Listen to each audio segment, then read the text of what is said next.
Balik lagi di audiobook keluaran Audiotune, melanjutkan cerita novel yang berjudul Berondong Bayaran CEO Cantik. Karya autor Pratiwi Deviara. Bagian 2, Siapa Pewarisnya? Pengisi suara, Val. Amanda Marcelia Louis baru saja mendapat penghargaan atas pencapaian perusahaannya yang sukses menempati posisi unicorn di tahun ini. Setelah bertahun-tahun melebarkan sayap dan memberi lapang pekerjaan bagi ribuan karyawan, banyak media termasuk majalah bisnis dunia yang meliputi keberhasilannya. Amanda dengan sangat bangganya memberi pernyataan di depan ratusan awak media bahwa wanita tidak hanya sekedar harus di dapur dan menjalani kehidupan biasa. Wanita pun bisa menjadi luar biasa asal diberi kesempatan. Bu Amanda, apa pesan Anda kepada seluruh wanita yang ada di negara ini? Tanya salah seorang wartawan lokal ketika Amanda sudah berjalan meninggalkan podium dan hendak menuju keluar gedung, tempat di mana ajang penghargaan berlangsung. Untuk seluruh wanita, ketika ada yang menghentikan langkah kalian, maka singkirkan penghambat itu. Kalian semua bisa sukses asal memiliki kemauan yang keras dan bertekad untuk tidak diatur oleh keadaan atau siapapun yang kalian rasa tidak berhak. Amanda terus melangkah, berjalan di atas organisasi dan kebanggaannya sebagai pemegang atas hidupnya sendiri, di atas perempuan lain. Tengah sibuk dipusingkan oleh masalah rumah tangga, kekerasan fisik maupun verbal, drama ipar dan mertua, Amanda justru menjadi potret wanita masa kini yang pantang mengikuti alur. Ia tidak pernah mau mengikuti rules yang bisanya dipaksakan. Bagi kaum wanita, lahir, sekolah tak perlu tinggi, pandai memasak, menikah dengan pilihan orang tua, hamil, diam di rumah, mengurus anak, menerima perlakuan sekitar tanpa bisa melawan, tua lalu mati. Amanda membuat dunianya sendiri. Bu, bagaimana soal rencana pewaris perusahaan ibu nanti? Kali ini Amanda menghentikan langkah. Ia menatap tajam ke arah wartawan wanita yang melontarkan pertanyaan tersebut. Kalau yang berdiri di depan Anda sekarang adalah wanita tua berusia 85 tahun, tidak memiliki keturunan, mungkin masih bisa pertanyakan, dan pertanyaan tersebut Anda lontarkan. Anda sekarang berbicara dengan wanita muda berusia 33 tahun, yang usianya di atas saya, tapi belum memiliki pewaris juga banyak. Amanda melanjutkan langkahnya. Intinya, ia tidak suka pada pandangan kebanyakan orang di negeri ini tentang betapa rusuhnya mereka ketika melihat wanita di atas usia 30 tahun yang belum menikah dan memiliki anak. Ia masih tidak habis pikir pada orang yang tujuan hidupnya hanya untuk beranak pinak, padahal wanita dilahirkan dengan kapasitas dan kemampuan setara pria. Bu, kenapa ibu diam aja? Kepikiran omongan wartawan itu tadi? Supirnya bertanya pada Amanda karena ia memperhatikan raut wajah Amanda yang berubah pasca diberi pertanyaan tadi. Enggak pak, biasa aja. Enggak usah didengerin bu. Orang kita itu kebanyakan kolot. Takut banget enggak punya anak. Tak banget enggak ada yang ngurus di masa tua. Akhirnya mereka punya anak hanya supaya ada yang ngurus aja di masa tua. Bukan benar-benar paham kalau anak itu hanya titipan dan punya kehidupan mereka sendiri nantinya. Ya begitulah pak, biasalah, ntar juga sama media ditambah-tambahin itu omongan saya tadi, pasti heboh besok beritanya. Ya resiko jadi orang terkenal bu, istri saya yang gak terkenal aja bisa jadi bahan gibah tetangga, apalagi ibu yang dikenal di mana-mana. Amanda tertawa kecil, matanya kini tertuju pada kaca mobil yang memperlihatkan bangunan kota dan mobil-mobil lain yang melintas. Jujur, sejak Nindya bicara soal siapa pewarisnya kelak, ditambah pertanyaan yang dilontarkan wartawan tadi, Amanda jadi benar-benar kepikiran soal siapakah nanti yang akan menggantikannya. Ia adalah anak tunggal, ibu dan ayahnya pun sama. Mereka bahkan tidak punya saudara dekat, hanya ada beberapa sepupu jauh. Ibunya tidak terlalu akrab. Amanda mau saja mengangkat anak dari panti asuhan, tapi jika ia tidak memiliki anak kandung, maka garis keturunan keluarganya akan terputus, baik dari pihak ibu maupun ayahnya.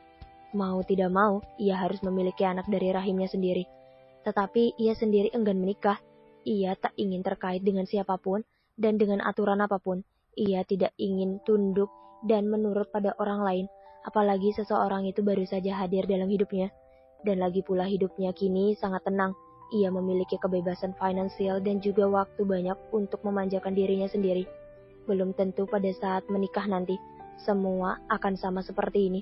Belum lagi jika mendapatkan suami patriarki yang menganggap wanita itu adalah makhluk yang harus selalu tunduk di bawah perintahnya, menganggap wanita sebagai pajangan yang harus disimpan rapat-rapat dan digunakan apabila ia membutuhkannya di ranjang. Bertugas hanya seputar dapur, sumur, dan kepuasan laki-laki semata. Hanya melayani laki-laki dan keluarga laki-laki, sementara laki-laki terkadang tak menghormati keluarga perempuan. Begitulah yang sering ia lihat di sekitarnya. Namun jika tidak menikah, bagaimana ia bisa memiliki anak? Surrogate mother. Keisha, salah satu mahasiswi Amanda di sebuah kampus, memberi saran padanya ketika Amanda bercerita mengenai keinginannya untuk memiliki anak. Amanda sendiri, selain CEO sebuah perusahaan, ia juga masih menjadi dosen pengajar untuk mata kuliah desain komunikasi visual di sebuah kampus. Sistem ibu pengganti gitu. Berarti anak si laki-laki dan perempuan itu dong bukan anak gue. Bisa kok, sel telurnya tetap punya Mbak Amanda. Itu gimana sistemnya? Biasanya kan kalau ibu pengganti kebanyakan disewa rahim dan juga sel telurnya untuk dibuahi oleh laki-laki yang ingin memiliki anak. Iya tahu. Nah, caranya juga ada. Misalkan Mbak Amanda mau punya anak, tapi nggak mau hamil, jadi pakai sistem bayi tabung. Mbak Amanda sama pasangan, lalu kalau udah jadi, dimasukkan ke rahim si ibu pengganti ini. Dia yang hamil, tapi anaknya tetap anak Mbak Amanda dan suami. Cuma numpang berkembang doang loh Mbak, di rahim ibu pengganti itu. Oh, ada ya sistem kayak gitu. Mbak Amanda kemana aja? Amanda menghela nafas. Gue gak paham deh sama dunia perkembangbiakan. Gue aja gak kepikiran selama ini. Mending Mbak Amanda cari aja dulu calon papanya, baru mikirin anak-anaknya. Amanda tersenyum, bahkan kini tertawa. Tapi selain itu, ada nggak ya sistem lain yang lebih alami? Mungkin ada Mbak. Nikah siri. Rani menjawab pertanyaan Amanda ketika ia akhirnya pulang dari kampus dan mengutarakan niatnya untuk memiliki bayi pada Rani. Nikah siri? Iya. Kata lo kan gak mau punya anak di luar nikah. Tapi lo juga gak mau terlibat pernikahan yang sah secara hukum. Ya udah nikah siri. Lo tinggal nikah, hamil, melahirkan. Habis itu minta cerai. Kalau laki lo gak mau cerain, tinggalin lo bikin kesel aja. Pasti lo dicerain. Hahaha, gila lo ya. Otak lo nyampe aja ke situ. Amanda memakan gorengan bakwan yang dibuat oleh Rani. Ya iyalah, itu solusi lo. Daripada lo kumpul kebo, lo bisa punya anak. Laki lo juga gak bisa nuntut gono gini kalau lo cerai. Iya juga sih ya. Tapi masalahnya gue gak ada calonnya. Ya cari dong man. Main aplikasi dating kek. Kayak aplikasi Minder gitu. Atau Halo Ya atau Oke Jadian. Tanya Amanda lagi. Ya gitu deh. Mau cari di mana lagi lo? Pasti gak mau kan lo sama karyawan lo sendiri. Ya iyalah. Kan mau kere ujungnya. Kalau sama karyawan gue entar abis kere ketemu mulu. Lagian bakalan jadi gak enak sama karyawan lain kalau mereka tahu. Entar gue baik dikit karena dia berprestasi dibilang gue nepotisme. Nah makanya lo download aja itu aplikasi di sebuah ruangan di sebuah kampus. Kamu udah telat bayar uang semester berapa hari ya kah? Kamu juga belum membayar lunas biaya bimbingan skripsi kamu. Tolonglah Bu, kasih saya kesempatan. Saya lagi ngumpulin uang juga. Emangnya kamu gak kerja? Bukannya warawiri di iklan. Itu honornya udah dibayar lama Bu. Bukan kontrak selama iklan masih tayang. Saya itu udah sering loh kasih kamu keringanan. 3 semester terakhir ini kamu selalu bermasalah dalam hal pembayaran. Makanya kuliah itu sesuai kantong orang tuamu aja. Gak mampu kok maksa kuliah di kampus mahal. Arka tersentak mendengar ucapan dosennya tersebut. Ia tak menyangka seorang yang terpelajar bisa berbicara hal seperti itu. Bukannya pendidikan adalah hak setiap warga negara. Tanya Arka seraya menatap dalam ke mata dosennya. Dan tahu diri adalah keseharusan semua manusia, jawab dosennya dengan nada ketus. Arka makin terdiam mendengar semua itu, jika bukan karena kesabarannya yang tinggi, dan ia tidak ingat siapa yang sedang dihadapinya, ia sudah nonjok wajah manusia itu. Sudah sana keluar. Arka melangkah keluar dengan kemarahan yang tertahan. Ingin rasanya ia berteriak namun takut mengundang perhatian. Erwin, 35 tahun. Klik. Wah, match. Amanda mengklik suka kepada beberapa orang di sebuah aplikasi dating, dan ternyata klik tersebut pun match dengan orang yang telah ia pilih. Orang tersebut ternyata telah terlebih dahulu mengklik suka pada akun Amanda yang menampilkan pose seksinya. Erwin, Bima, Fahri, Dino, Miko. Amanda mendapatkan banyak match. Beberapa di antara mereka langsung mengirimkan chat pada Amanda. Amanda pun segera membalas, karena saat ini ia sudah sangat kepikiran soal ahli waris. Ia sangat ingin mencari laki-laki yang mau menikahinya secara siri dan memberinya anak dengan segera. Hari pertama ia janjian bertemu dengan Erwin. Di bio-nya tertulis jika Erwin seorang laki-laki yang sukses sebagai pialang saham. Fotonya banyak berdiri di samping mobil sport, di antaranya Ferrari dan juga Lamborghini. Tipikal laki-laki yang suka pamer menurut pandangan mata Amanda. Sebenarnya Amanda tidak terlalu menyukai tipe laki-laki yang seperti itu. Namun Nindya berkata, tak kenal maka kenalan lah. Agar kita mengetahui lebih dalam pribadi orang tersebut. Karena apa yang kadang terlihat di sosial media dan apapun persepsi yang kita bangun mengenai hal tersebut belum tentu begitu kenyataannya. Amanda menunggu Erwin di sebuah kafe. Ia mengenakan simple dress di atas lutut dengan belahan dada rendah. Tak lama kemudian Erwin pun tiba. Ketika sampai tanpa basa-basi ia segera mencium pipi Amanda dari belakang. Amanda pun terkejut dengan tergolong bengong. Hai, ujar Erwin kemudian. Amanda memperhatikan Erwin. Rasa emosinya saat dicium tadi masih memuncak. Ingin rasanya ia menyirami kopi panasnya ke wajah Erwin. Namun ia adalah wanita dewasa dan juga seorang CEO yang cukup terkenal. Ia tidak ingin reputasinya hancur hanya karena masalah seperti ini. Amanda memaksakan sebuah senyum pada Erwin.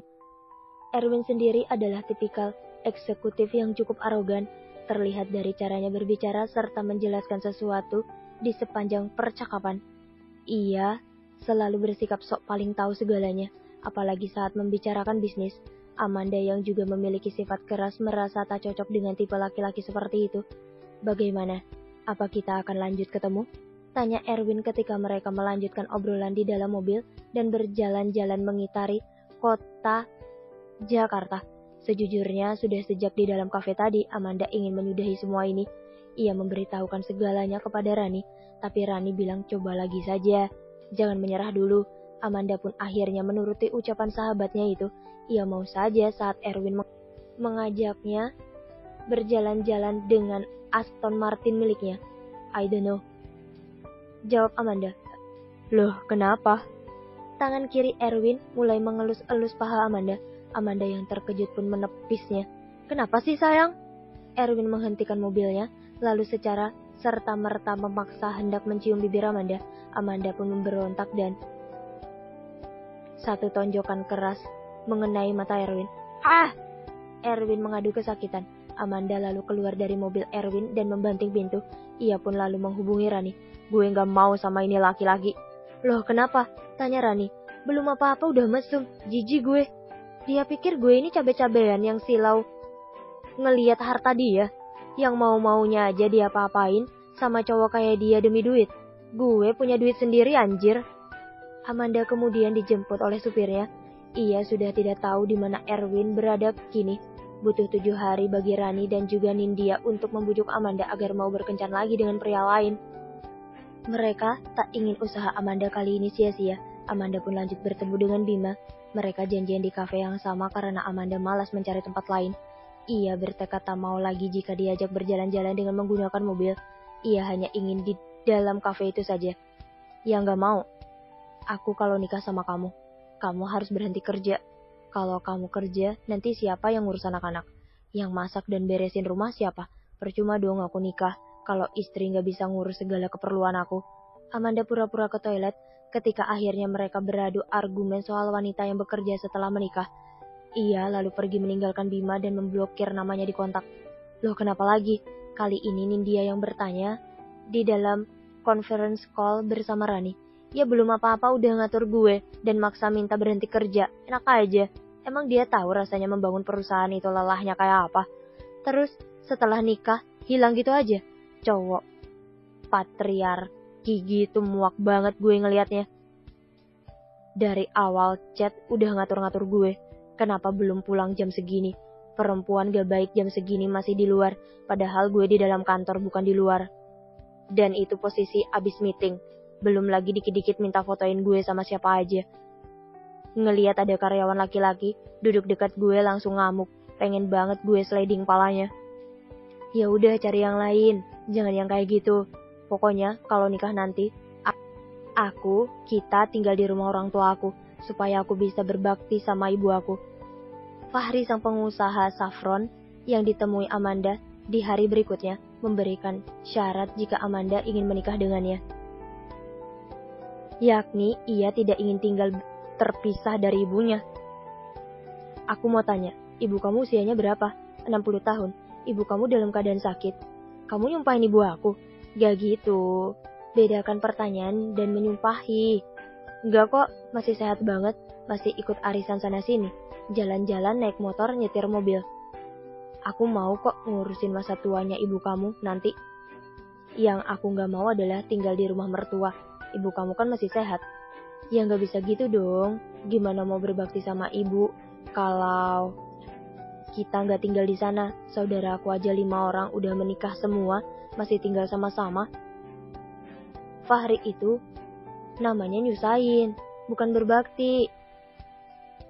Kalau sudah menikah itu sebaiknya mencari tempat tinggal sendiri untuk meminimalisir salah paham atau pertengkaran antara mertua dan menantu. Lagian ngapain kamu mau bertengkar sama ibu aku? Belum apa-apa udah mau bertengkar. Posisi kamu itu istri, harus nurut sama suami. Kencengnya suara Fahmi membuat pengunjung kafe agaknya salah paham. Mereka mengira Fahri dan Amanda memanglah suami istri.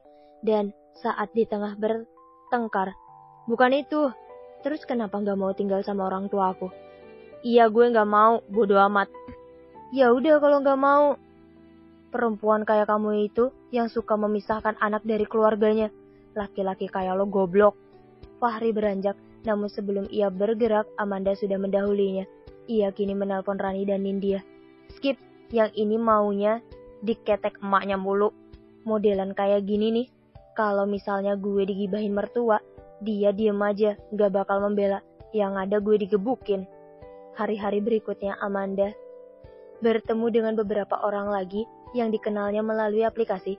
Namun seperti hari-hari sebelumnya, ia tetap tidak menemukan yang sesuai kriteria yang ia mau. Hingga suatu ketika, saat ia sudah memulai kelelahan mencari, ada satu nama lagi dalam daftarnya yang belum ia temui. Ya, Doni, pemuda yang tidak menyebutkan berapa usia dan apa pekerjaannya. Itu membuat Amanda cukup malas untuk bertemu. Namun, ia dipaksa oleh Rani maupun Nindya. Iya, ini gue temui, ujar Amanda dengan nada malas di telepon. Ia berbicara pada Nindya dan juga Rani. Kali ini, ia tidak menemui calon suaminya di kafe karena Doni memintanya bertemu di sebuah kampus. Mungkin dia dosen, pikir Amanda. Akhirnya Amanda pun tiba. Dari jauh Doni melambaikan tangan karena sepertinya ia mengenali wajah Amanda yang sama persis cantiknya seperti di foto. Sementara Amanda sendiri tak begitu jelas melihat wajah Doni karena Doni berada di dalam kantin kampus. Amanda terus melangkah mendekat ke arah Doni, namun kemudian tiba-tiba di sisi sebelah ada seorang mahasiswi yang sedang dirundung oleh mahasiswa lainnya. Tak lama kemudian seorang pemuda tampan bertubuh tinggi dengan wajah semi-latin serta kulit sedikit coklat muncul. Lalu ia membela gadis yang tengah dirundung tersebut. Langkah Amanda terhenti melihat makhluk bertubuh seksi yang memiliki hati baik tersebut. Tak lama kemudian, ia pun berbisik pada supirnya. Cari tahu tentang dia. Kemungkinan dia dosen di sini. Dan jangan lupa tanyakan berapa yang dia mau. Usahakan dia harus mau. Supirnya mengangguk. Amanda tersenyum. Ia lalu berbalik menuju ke arah mobilnya. Lalu ia menelponin dia. Gue udah dapatkan apa yang gue cari. Kalau kamu mau dengar audiobook lebih banyak dan gratis, segera download Audiotune.